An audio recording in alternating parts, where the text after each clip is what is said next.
उत्तर पूर्वी दिल्ली के सबसे बड़े अस्पताल गुरु तेग बहादुर में कक्षा 10वीं व 12वीं की कक्षा में 75% से ज़्यादा नंबर के साथ उत्तीर्ण करने वाले मेधावी छात्र छात्राओं तथा नीट, आईआईटी, इंजीनियरिंग, सेल्ट, MBA, entrance exam, SSC, UPSC तथा सिविल सर्विस में सफलता हासिल करने वाले छात्र छात्राओं को समता सैनिक दल, all India SC ST OBC और minority doctor and employees association Delhi के द्वारा UCNC एंड GTB अस्पताल द्वारा छात्र छात्राओं को सम्मानित किया गया और कैरियर काउंसलिंग भी छात्र छात्राओं को दी गई। भारत के अलग अलग हिस्सों से आए काउंसलर द्वारा बच्चों की काउंसलिंग की गई। इस कार्यक्रम में करीब 500 बच्चों ने रजिस्ट्रेशन कराया था, जिसमें 300 बच्चे काउंसलिंग के लिए उपस्थित रहे। इस आयोजन में दिल्ली यूनिवर्सिटी सहित कई बैंकों के कैंप भी लगाए गए, जहां बच्चों को आसान तरीके से एजुकेशन लोन लेकर अपनी पढ़ाई पूरी करने के लिए समझाया भी गया। इस कार्यक्रम को चार चांद लगाने के लिए क्षेत्रीय विधायक राजेंद्र पाल गौतम, प्रमुख समाज सेवी जितेंद्र सिंह संटी और कौंडली से विधायक ने कार्यक्रम में आए छात्र छात्राओं का मनोबल बढ़ाया और मेहनत से पढ़ाई करने के लिए उन्हें जागरूक भी किया। क्या कुछ कहना था इन नेतागणों का, देखिए खास रिपोर्ट। अच्छी बात है, जिन्होंने मेहनत की है बच्चों ने, उनके लिए सम्मानित कर रहे हैं। और पहले ऐसा होना चाहिए कि बड़े बड़े लोगों से बच्चों को हौसला अफजाई के लिए ये काम डॉक्टर धनंजय जी हर समय साल में कोई ना कोई नया काम डॉक्टर धनंजय जी करते हैं और धर्म से जुड़े हुए हैं, समाज से जुड़े हुए हैं। तो इसलिए ऐसे काम होने चाहिए और करना चाहिए, जिससे कि मतलब लोगों को प्रेरणा मिले और लोग आगे बढ़े, अपना कार्य करते रहें। ये अच्छा है, बच्चों को का मोरल बढ़ाना चाहिए। जो बच्चे मेहनत करते हैं और अच्छे नंबर लेके आते हैं, अगर उनको प्रोत्साहित किया जाएगा तो जो बाकी उनके छोटे भाई बहन हैं, जब वो देखेंगे कि हमारे भाई या बहन ने अच्छी मेहनत की, अच्छे नंबर ले आए, तो फिर उसके अंदर भी उत्साह बढ़ेगा और वो भी मेहनत करेगा। लेकिन इसके साथ साथ मैं एक बात और कहना चाहता हूँ, आज जो देश के हालात हैं, देश में एजुकेशन को सिस्टमेटिक तरीके से महंगा करके आम लोगों की रीच से बाहर कर दिया गया है। यानी अब केवल पैसे वाले लोगों के बच्चे ही हायर एजुकेशन ले पाएंगे। गरीब तो छोड़ दीजिए, मजदूर किसान तो छोड़ दीजिए, जो आम मध्यम वर्ग के जो लोग हैं उनके भी बच्चे हायर एजुकेशन नहीं ले पाएंगे, उसका फीस का खर्चा वो नहीं उठा पाएंगे, जो पूरे देश के लिए बेहद शर्मनाक है, निंदनीय है। और सरकार को न्यू एजुकेशन पॉलिसी को ख़त्म करके पुरानी एजुकेशन पॉलिसी को लागू करना चाहिए और कम से कम सरकारें पढ़ाई का खर्च तो खुद उठा लें। जो बच्चा मेहनत कर रहा है, पढ़ना चाहता है, कुछ बनना चाहता है, देश का नाम रोशन करना चाहता है, वो पढ़ के जब क्वालिफाइड होकर आएगा तो देश को आगे बढ़ाएगा। लेकिन अगर उसकी प्रतिभा है और प्रतिभा पैसे की वजह से दब जाए, वो पढ़ ही ना पाए, तो बच्चों का तो कोई भविष्य बनेगा नहीं। सरकार खुद साजिश के तहत आम दलित, पिछड़े, आदिवासी, गरीब जो बच्चे हैं या मजदूर किसान के जो बच्चे हैं, वो चाहती नहीं कि उनके बच्चे पढ़ लिख के आगे बढ़े। पहली तो दुखद ये है। दूसरी बात, जिस तरह आजकल पूरे देश के अंदर जिस तरह की वीडियो आ रही है, और वो वीडियो दिल दहला देती है। और जिस तरह मणिपुर के मुख्यमंत्री जी ने कहा कि ये एक वीडियो है, ऐसी तो सैकड़ों घटनाएं हुई हैं। मैं पूछना चाहता हूँ, मुख्यमंत्री की इस बात की तुम्हें शर्म नहीं आती? ये बात आप बोल रहे हो, आपको तो रिजाइन कर देना चाहिए। आपके बस की नहीं है सरकार चलाना, आप कानून व्यवस्था आप नहीं संभाल पा रहे, सरकार आप नहीं चला पा रहे। इतने दिन से वहाँ दंगे हो रहे हैं, आप चुप बैठे हुए हैं, आपके प्रधानमंत्री जी भी चुप है, सब लोग मतलब अपने नींद में ऐसे सोए हुए हैं धड़ मार के।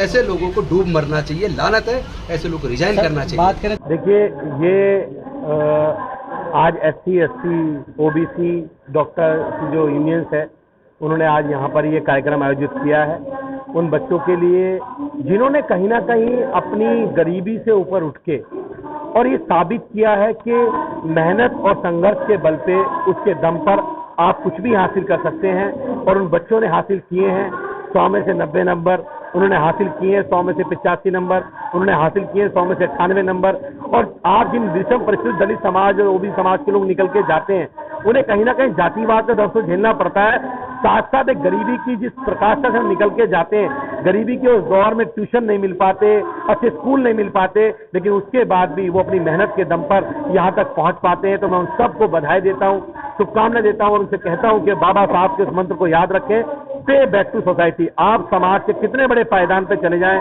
आप कितनी बड़ी जॉब में चले जाएं, लेकिन अपने समाज के और बच्चों को आगे बढ़ाने में योगदान दें, उनको साथ लेकर उनका हाथ ऊपर खींचने का काम करें, ना कि नीचे गिराने का। और मैं सभी बच्चों को शुभकामनाएं देता हूं, वो देश की सेवा करेंगे, अलग अलग सर्विसेज में जाएंगे, देश की सेवा करेंगे, देश का नाम ऊंचा करेंगे, देश के समाज का नाम रोशन करेंगे। और इस संस्था को मैं बधाई देता हूं कि उन्होंने ऐसे मेधावी छात्रों को बाहर निकाला और समाज में बताने का काम किया कि इस समाज के अंदर भी बच्चों के अंदर बहुत काबिलियत है, उन्हें अपनी काबिलियत परफॉर्म करने का मौका मिलेगा तो बाबा साहब अम्बेडकर बन सकते हैं, उन्हें अपनी काबिलियत परफॉर्म करने का मौका मिलेगा तो साहब कांशीराम बन सकते हैं। और आज वो काबिलियत उनके अंदर है, वो दिखाने का काम कर रहे हैं।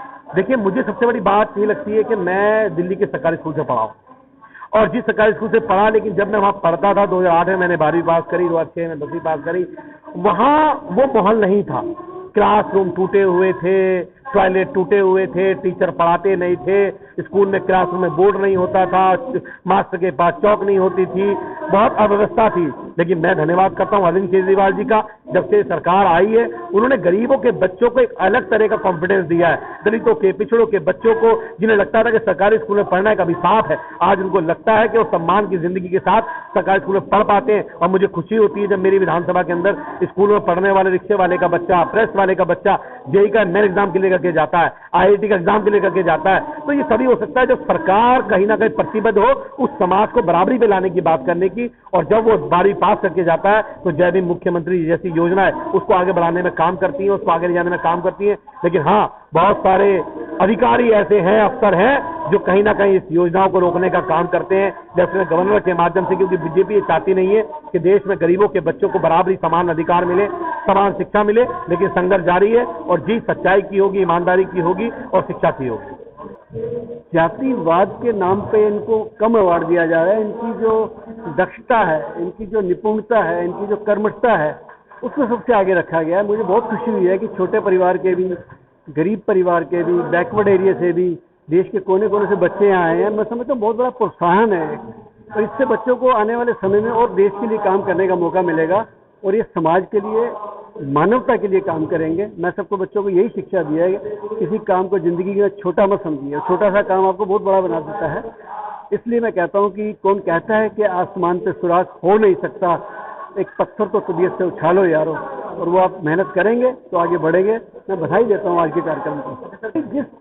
जिस समय में श्री राम जी हुए, रावण तभी हुए हैं। जब श्री कृष्ण हुए, कंस तभी हुए हैं। गुरु गोविंद सिंह जी हुए, औरंगजेब तभी हुए हैं। जहाँ अच्छे लोग हैं हमारे देश में, तो कुछ ऐसे लोग भी होते हैं जो समय समय पे दुष्टता करते हैं, समाज का नाम बदनाम करते हैं, मानवता का नाम बदनाम करते हैं। ऐसे लोगों को सजा मिलनी चाहिए बेचारा। इसलिए मैक्सिमम जो लोग हैं हमारे देश में भाईचारे वाले हैं, आपस में प्यार बनाए हुए हैं, आपस में रिश्ते बनाए हुए हैं, आपस में बिजनेस बनाए हुए हैं। सबने देख लिया कोविड में, जब रिश्तेदार काम नहीं आया, पड़ोसी काम आया, दोस्त काम आया, वो किसी भी कम्युनिटी का था, वहाँ कोई रिश्ता आड़े ही नहीं आया, बीच में धर्म आड़े नहीं आया। इसलिए तो मैं कहता हूँ कि मजहब नहीं सिखाता आपस में रखना, ये सच बात है। बिल्कुल हमें प्यार से काम करो। सबसे बड़ी बात है, जो अवार्ड लेने आए बच्चे आज दूर दूर से, ये घर जाके कहीं नहीं कहेंगे वहाँ किस किस कम्युनिटी के लोग आए थे। ये कहेंगे कि हम अपनी मेहनत से एक अवार्ड लेके आए हैं और देश के लिए कुछ करेंगे आने में। क्या मैं बस यही कहना चाहती हूँ कि इसमें मेरी मम्मी की मेहनत है, वही मेरे लिए सब कुछ करती है और उन्हीं के लिए मैं ये सब करती हूँ। और भी लोगों के लिए क्या संदेश रहेगा? और भी लोगों के लिए मतलब ये कहना चाहती हूँ कि आप अपने परिवार वालों को देखें, वो क्या कर रहे हैं आपके लिए, आपको सफल बनाने के लिए। बस आप अपनी पढ़ाई पे ध्यान दें और हमेशा सफल रहें। क्या कुछ कहेंगे? आपको सम्मान मिला है, कितना मोटिवेट हो? बहुत ज़्यादा खुशी हुई है, इससे मैं बहुत ज़्यादा हो गया है। आगे क्या सोचा है, क्या करना है? डॉक्टर बनने को सोचा है। तो और लोगों के लिए क्या संदेश रहने वाला है? वैद्य बाबूराम वर्मा, 15 सालों का इलाज का भरोसा। हमारे यहाँ आयुर्वेदिक औषधियों के द्वारा सभी बीमारियों का सुविधाजनक इलाज किया जाता है, जैसे खांसी, सांस, दमा, बुखार, टाइफाइड, मलेरिया, पीलिया, बवासीर, शुगर, हेपेटाइटिस, खूनी बवासीर, पिरमे, श्वसन दोष, लघु शंका, आदि का इलाज आयुर्वेदिक पद्धति द्वारा किया जाता है। इसके अलावा सभी बीमारियों की जांच भी तसल्ली बख्श की जाती है, जैसे अल्ट्रासाउंड, एक्सरे, ईसीजी, रक्त, मलमूत्र, वीर्य की जांच इत्यादि। हमारे यहाँ दिल्ली सरकार द्वारा टीकाकरण, टीबी का इलाज व जांच मुफ्त की जाती है। हमारा पता है वैद्य बाबूराम वर्मा, चैरिटेबल सोसाइटी, 329 गली number 9, Mandoli extension, near Nand Nagri bus depot के सामने, दिल्ली 93।